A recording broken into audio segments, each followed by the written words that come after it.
So leading up to today, I mentioned to some people that I was going to talk about emptiness. And quite a few people said, "Ooh, that's so depressing."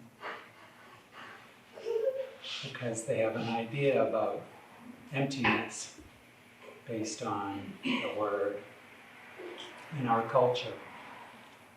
So at some point I read about the circle, which we in the West think of as a zero, as meaning nothing. But in the East, it means everything. So it's just a perception, which is pretty much the root of our talk today.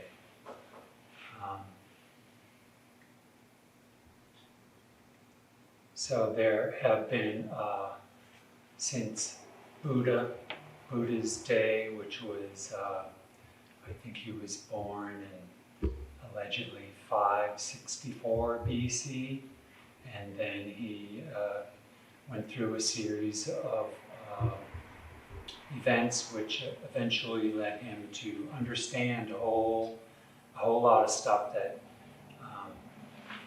we're still grappling with today. But around, so there were a lot of transformations of Buddhism through the cultures that it has existed in, and around the year 200 AD is when the idea of sunyata, or emptiness, came about. And it's really came about through the merging of the ideas of two different schools of thought. One was that a materialistic point of view, that everything exists, and the other point of view, Yogacara, was that only the mind exists and that it's creating all of this stuff. So Nagarjuna came up with this idea, or it's really a truth that, but it's encapsulated in this term that in English we say emptiness. And that is that emptiness refers to an emptiness of inherent existence. So let's unpack that. My favorite go-to in regards to explaining emptiness is a rainbow. So the phenomena of a rainbow. We look up and there it is. Yes, there's a rainbow. Everyone gets excited. But in fact, there are a couple of things going on. One is that the rainbow doesn't exist. It doesn't have its own existence. There's no part of it that you could grab. If you grabbed it, you would just have a handful of water and maybe in this hand some sunshine. And it even takes a little more than that. It takes the viewer to be in a certain place on the earth where that prism of light is accumulating. So here's this phenomena that we see, so it must exist, right? And it does exist. We're not saying it doesn't exist. This is the middle way, so it exists, but it doesn't exist. It's right in the middle. What exists is the water, the sunlight, and where you are looking at it. So we can, the idea is to break down everything in such a way when you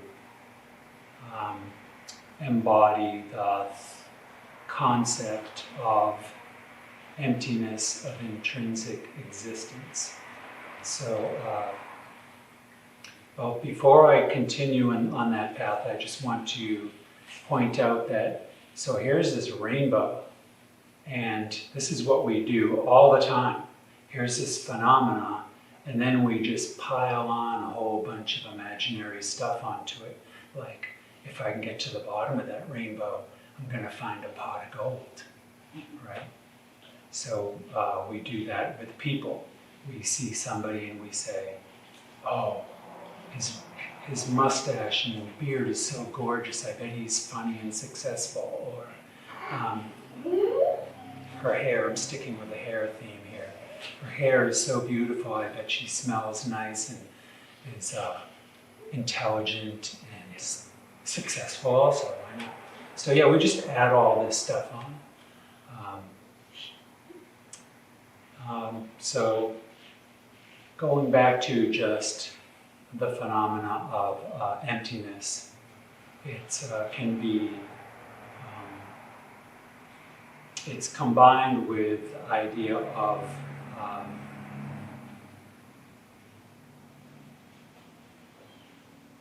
impermanence. So if we take impermanence and the idea of emptiness, and we actually let me back up.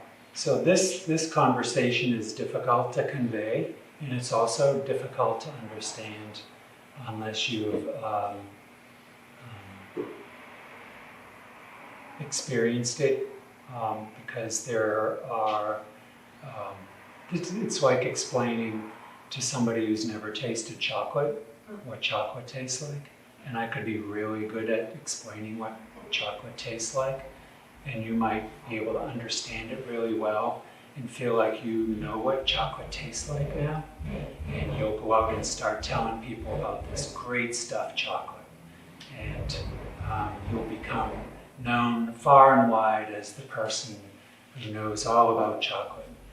But then when you actually taste chocolate, your mind will be blown, because words can't explain it. There's an embodiment element to emptiness and impermanence that that you may have experienced, and you didn't know what it was, or maybe you do know what it was.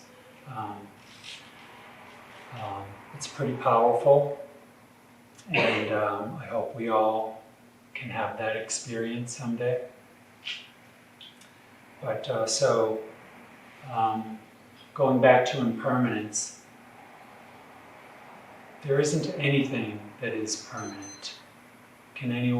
Does anyone have an idea of something that might be permanent? And I'm happy to hear any suggestions. I know 99% of you, but that doesn't mean I know all about you. I asked this question, or I asked this question of a young person about 4 years ago, and they said, well, Earth is permanent, and that might be something you believe, but Earth isn't permanent. There's not anything that's permanent. So everything comes and goes, and knowing that is really, can be a blessing for you. So I want to include ways that this material can be helpful to you and me in our daily lives. Knowing that things are impermanent is very helpful, like when you're waiting in line at Trader Joe's or some other store. That's where I had a mild epiphany one day. But even your emotions, so sometimes you're thinking about something, and actually the emotion arises first. And emotions actually have a lifespan of about 90 seconds. And they will go away, like an itch on the side of your forehead or on your neck. If you wait, it will go away, and then you won't even remember necessarily that you had that itch. But if you wait 90 seconds, that emotion will go away. But the trick is to not add stuff to the emotion during that 90 seconds. Mm-hmm. Yeah. So how do you do that? One way is to come out of your head. Stop the train from running. And how do you do that? We've all heard the term come to your senses. So one way to stop this constant attack from the mind is to use your eyes, for example, and pick out everything yellow in the room, or rectangles, or I actually like to go to my ears and see what the furthest thing away I can hear. But these things will bring you back to the room, and you're no longer cycling through this chain of thoughts and feeding that emotion. Another way to deal with that emotion is quite the opposite, which is to sit with it in the discomfort and try to locate it in your body. See what's tight. You can, even right now, probably just go down your face, down your neck, and you'll notice there might be a little tension somewhere. But we're so used to ignoring it. So you find that emotion that may be giving you anxiety, or the desire to go up to a stranger and make a fool of yourself, and just feed and try to understand that this feeling, give it some attention, give it some love, and give it some oxygen. Breathe into it.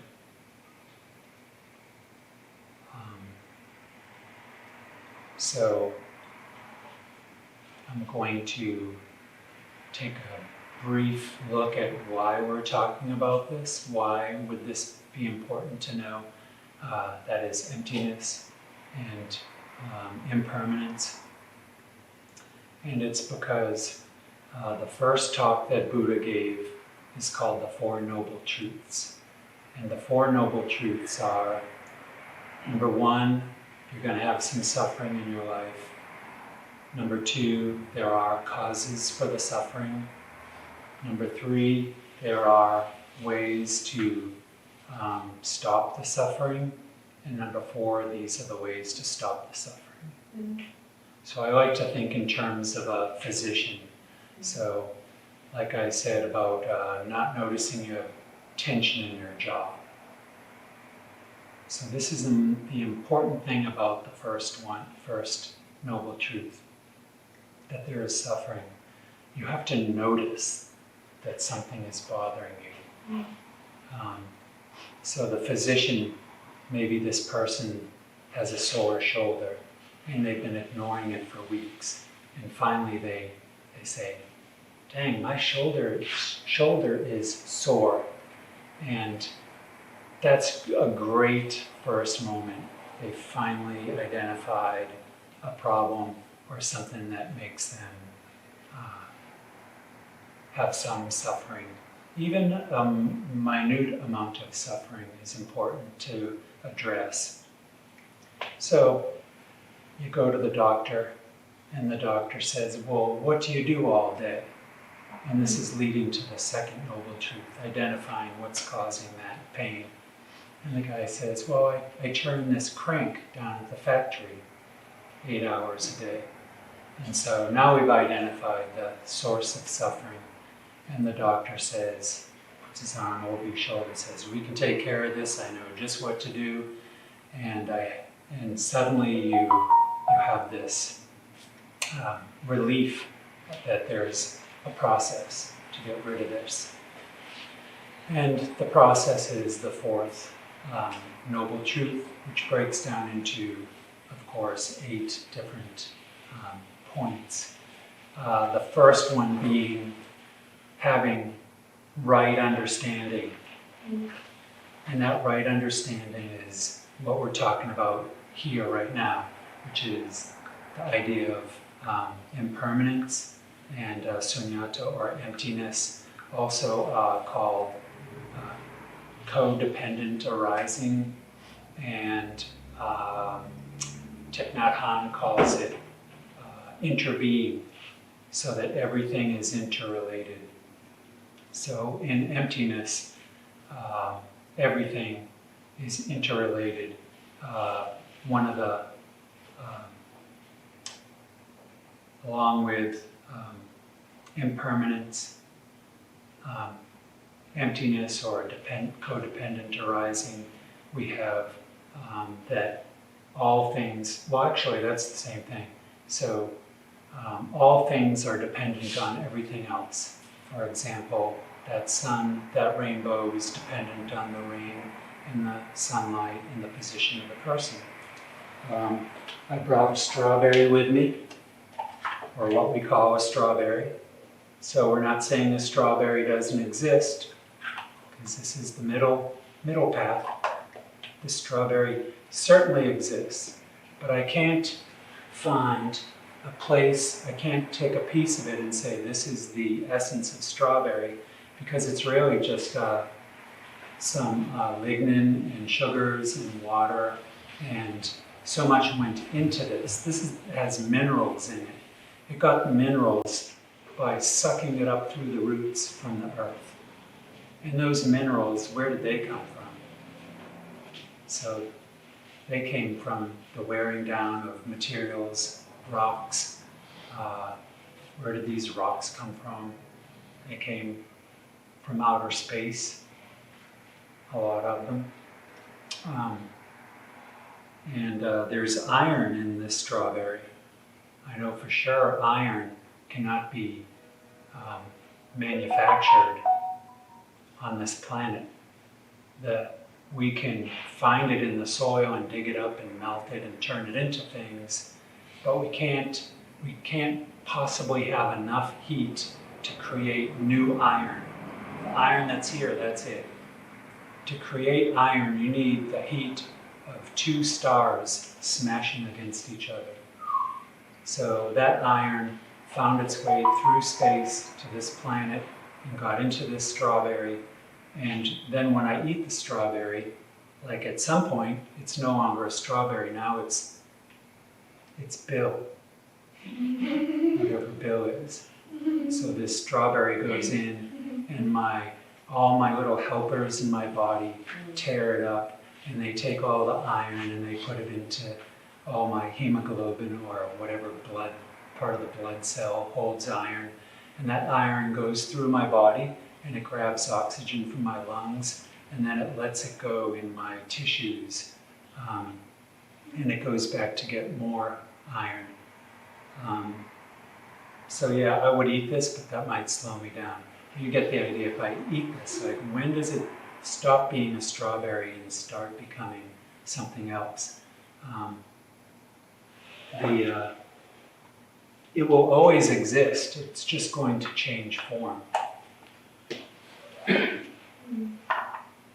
And that's where emptiness comes in. So everything's always existing, but it's always changing form and transforming.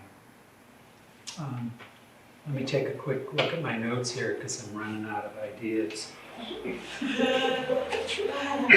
They didn't tell me how long I had to talk. So. Until you're empty. Until I'm empty. Oh. So, let's see.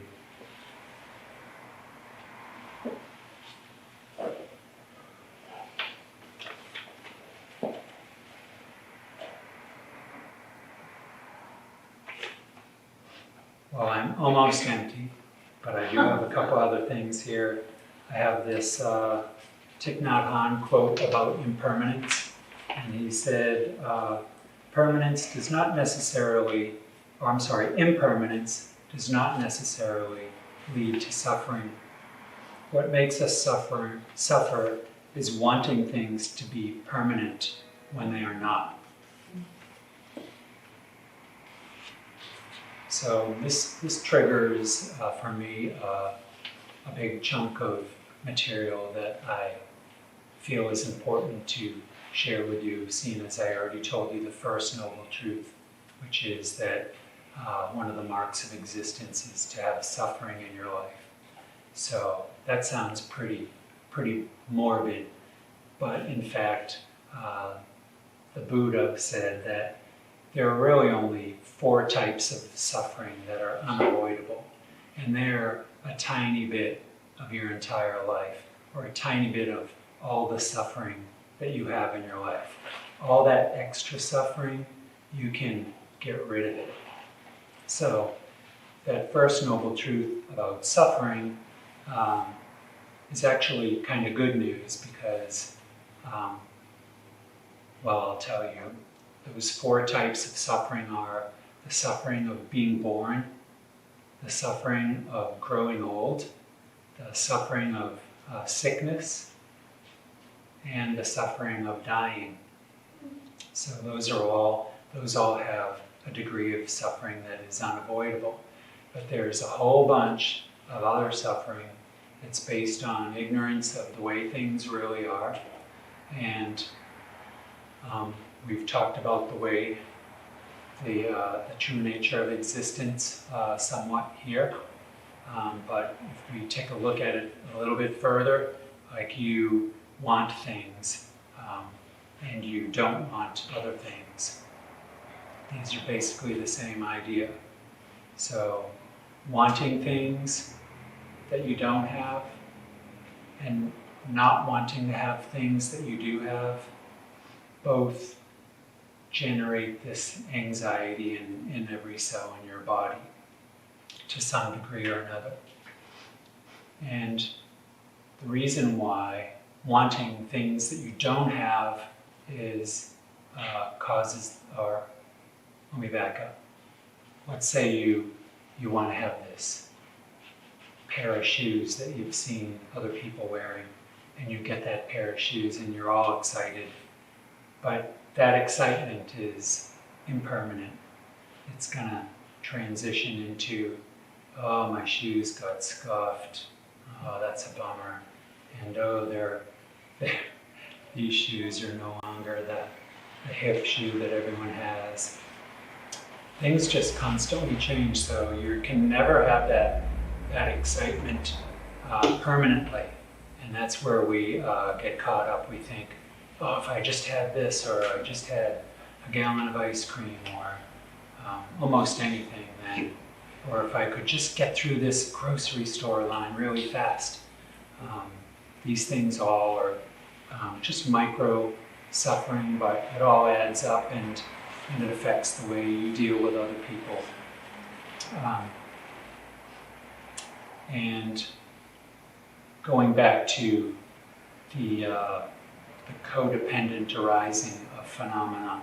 So we talked about a rainbow and a strawberry, and this camera has lots of parts in it that came from many different places, and there's not one part of it that you could say is camera.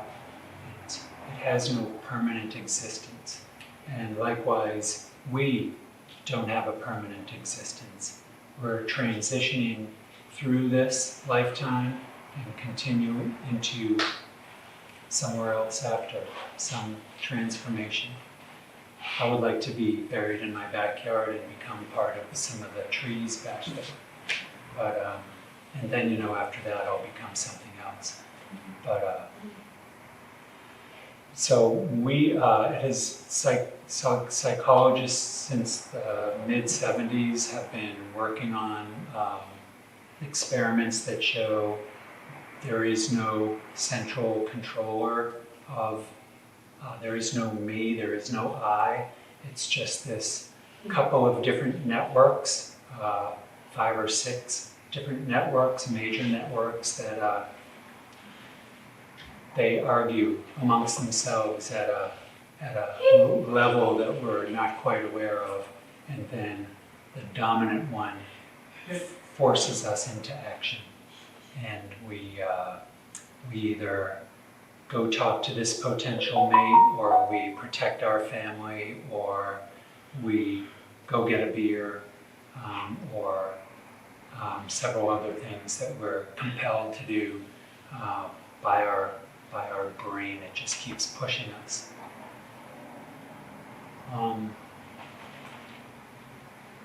So if there is no permanent I know I have changed a lot over the years, not just from being a little kid up to the present moment, but also internally. And that's a very exciting thing to know if you're struggling with certain suffering that you might have, that you can come through it and transform into a direction that is more self-fulfilling. And when you are happy and fulfilled, you'll have an effect on everyone around you. Just like somebody who's got a lot of bad energy, they have an effect on people.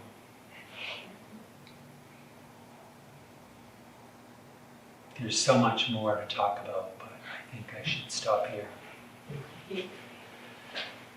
It's good to, after you learn some things,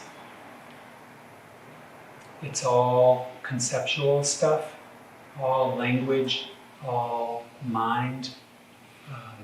And it's good to sit quietly and not necessarily think about it, but instead maybe listen to sounds outside or follow your breath. And there's a change that occurs. The body is very smart, much smarter than our minds. So we will sit for a few minutes, and I welcome you to close your eyes and follow your breath or listen to the sounds without conceiving what those sounds are.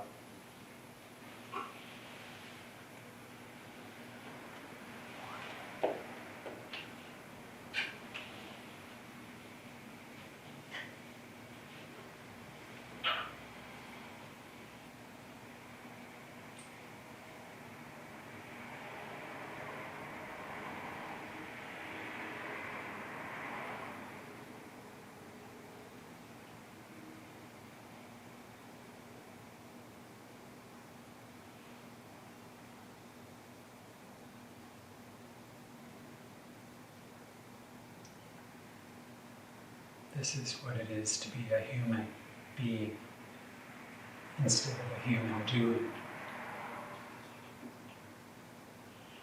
Give yourself a break and do this more.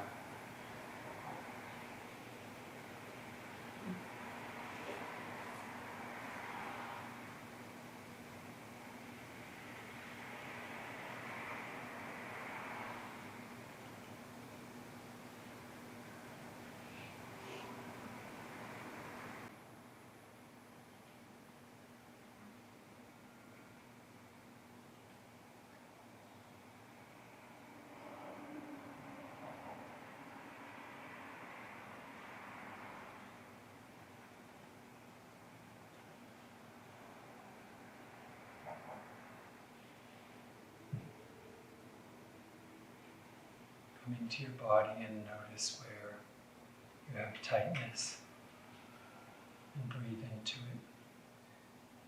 Take care of it.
Finally, I'd like to read you one other quote by one of my favorite authors, Somerset Maugham.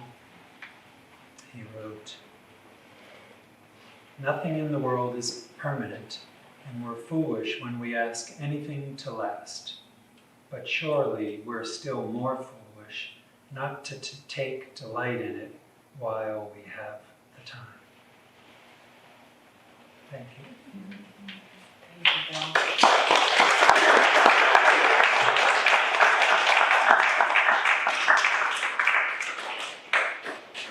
Hey, Bill, isn't there a Wednesday night meditation?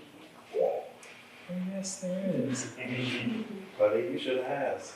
Yeah, I think about, so causes and conditions are what lead to phenomena to occur, and I think about Yes We Cannibal, how these conditions have been set up for all kinds of things to happen.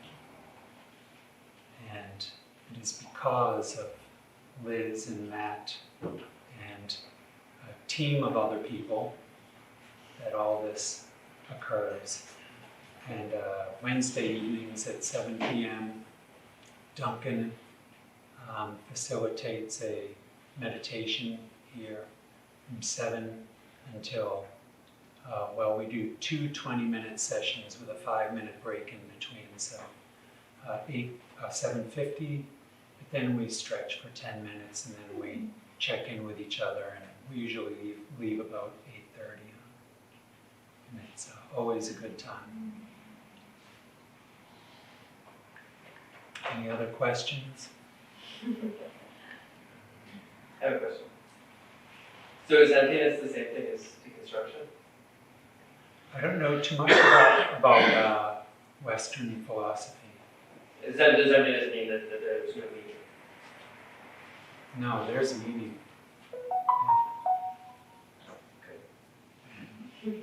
Yes, Gus. What is this about? I sort of should have been in the room, but I was resting.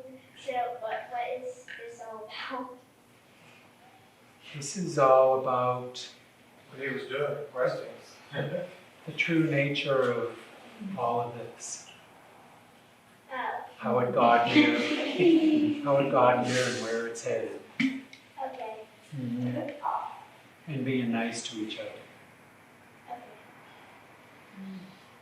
Okay. Does existence precede essence? Does existence precede essence? Anybody?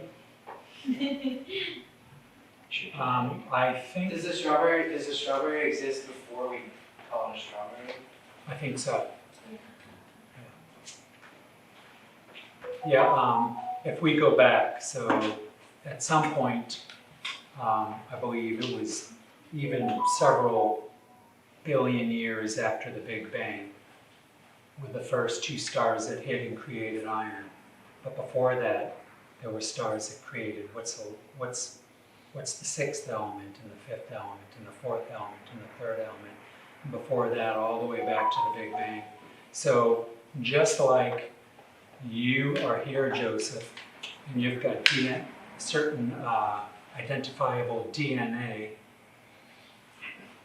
Your DNA is half of your mom's DNA and half of your dad's DNA. So you existed in them in some form. And before them, their parents. Unless you're a test tube baby. No, I think you would still. Yeah, Still. You got some scientists here. Yeah. Even if there are 6 contributors, you're still part of all of them. So it seems like there's always been a possibility of your being here asking this question since forever. And one more thing, you asked a question about if there was something that was permanent. Is the present permanent, or is emptiness permanent? Emptiness. I'm getting coached over here. No, it's not. It's No? not. Okay. What is permanent is dependent co-arising. I believe that's permanent because there was an event before the Big Bang that led to the Big Bang. And Is energy permanent? I feel like it is energy. That was the one thing I wondered when you said nothing was, and I thought that energy can't be destroyed. Correct. Yeah, it turns into matter or Right. back to energy. Perhaps there's the element of us not knowing where that initial thing comes from. I wonder if that could have us speculate if energy is permanent, if it wasn't always here. That's the only thing I could question about that. I don't know, but it's a thought. I certainly don't know. When you say here, do you mean like Baton Rouge? Existing. Existing. Existing. Yeah, specifically in Baton Rouge. When did energy happen? Here. Can you answer that for me, Bill? I'm gonna answer like a politician and say, I would like to throw a shout out to the intelligence of the body over the brain. Yeah. One more time. It's kind of new to me, the body element, and I'm still, oh gosh, I've got so much work to do. But there was an experiment whereby the experimenter said to the subject, please, Gabe, say your name into the microphone. Gabe. All right, we have that recorded, and we have 99 other people who also said your name. We've got some diodes and stuff hooked up to you to measure your skin tension and heart rate, etc. We're going to play back all the 100 versions of your name. And when you hear your voice say it, hit the red button. So we play back all the voices. And Gabe's like, wait, is that it? That's all 100? Yeah, that was all 100. I didn't hear my voice. Well, let's go back and look at the readouts of the data. And the data will show your body was very much aware when your voice was spoken, that your name was said with your voice. The body knows stuff so much more than our brain does. You hear about people snagging people out of the way of traffic at the last instant. So fast that the time it takes for the brain to process, here comes a vehicle, I should grab this person, it's way faster than what the brain is doing. So I am hoping to focus on listening to my body and